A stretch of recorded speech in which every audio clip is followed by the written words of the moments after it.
Welcome to Let's Talk About It. Today we are going to discuss why men batter women. Is it something they are taught? Does it make them feel in control? We are going to answer these questions and many more. Join us. Lizzie, why do you think men abuse women, both mentally and physically? I believe they do this because they are insecure, or maybe they have some sort of mental problem. I have to agree with you on those points. They must have some type of sickness to even think about hurting another human being. Let's hear the reason why men abuse women, from a man's point of view. Dave, you have counseled men from various institutions, including jail. In your professional experiences, what are some of the reasons men abuse women? A lot of people do not understand that abusers want to have power over their victims. This is because they don't feel that they have personal power regardless of worldly success. To them, communication is a win-lose game. So, are you saying there is some sort of character flaw in abusers? What I am saying is abusers are insecure, needy, jealous, verbally abusive, and possessive. Wow. That sounds like a lot of baggage. Lisa, we haven't even scratched the surface yet. Dave, we're going to look into this topic more in depth. We have Carla Downing here to give us insight on the belief system of the abuser. Carla, can you tell the audience what the abuser believes? I want to talk to you today about abuse, the belief system that drives the abuser. The abuser has to have power in the relationship because abuse is all about power. It's about having this one-upmanship or power over the victim. So the abuser is always needing to maintain that power. And then that works out like this in the relationship because there's three elements of abuse. The first one is control. The abuser uses the power to control the victim, to make the abuse victim do what the abuser wants. When the victim does not do what the abuser wants, the abuser will punish using any type of punishment. It could be withdrawal, it could be taking money away, it could be silent treatment, it could be taking away an outing or a dinner invitation or something. It could be withholding participation, it could be calling names, it could be harsh criticism. Any type of punishment that hurts and that bothers the victim can be used.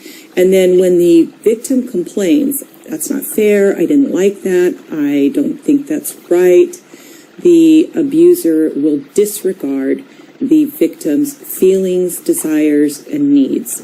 So this power in the relationship is constantly the battle that the abuser is trying to fight. And the problem is the abuse victim looks at this relationship and thinks this is a relationship with equal power. We both have rights, we both have feelings, we both have opinions, we both have needs. And so the abuse victim will continually try to explain to the abuser what she feels, what's going on, what isn't right, how the abuse hurt, and not understanding that the abuser doesn't really care, because to resolve problems in the relationship would mean that there's equal power. To work things out and listen to the victim would mean that there is equal concern, equal rights, equal humanity, equal needs, and the abuser does not believe that. The abuser believes that he has a right, and I'm saying he because the majority of the time, but not all of the time, abuse in relationships will come from men. But women can be abusive, and it is very difficult for a man to be honest about the fact that abuse is occurring in the relationship. But women can be abusive. Just for simplicity, I'm going to use the word he, so I don't have to go back and forth with he, she pronouns. It gets very annoying. But the abuser believes that he has the right to have his needs met, the right to special treatment, the right to demand that whatever he needs in that moment is done. And what's really confusing to the victim at times is that she might even do exactly what the abuser demands, and yet the abuser may still get mad. Plus, the abuse is inconsistent. You could do the same thing 10 times, and only one time will that elicit an abusive reaction. And part of this is because, again, with the power that's working in the relationship, the abuser wants to keep the abuse victim off balance. Off balance means not really knowing what's going on. Instead of having this clear understanding of the dynamics in the relationship, the abuser will keep the victim second guessing and feeling almost as if it's like that term gaslighting. Am I crazy?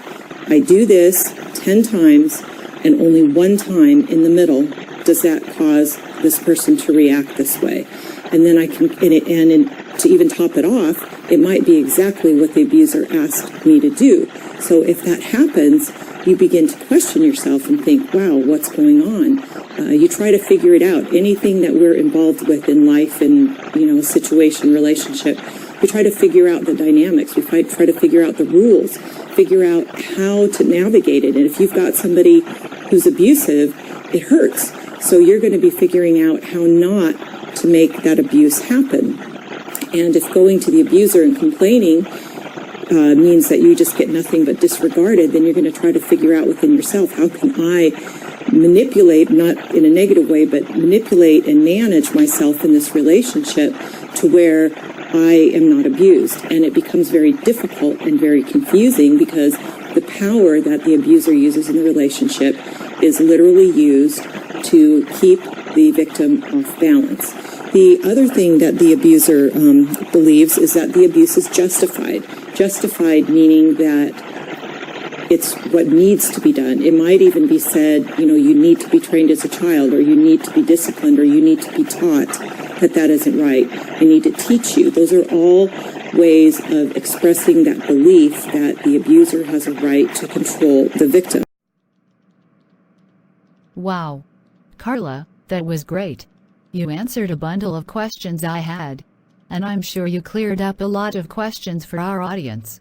Yes, Carla, that was a great presentation. It was very informative. Thank you, Dave, for being a guest on Let's Talk About It. My pleasure, Lisa.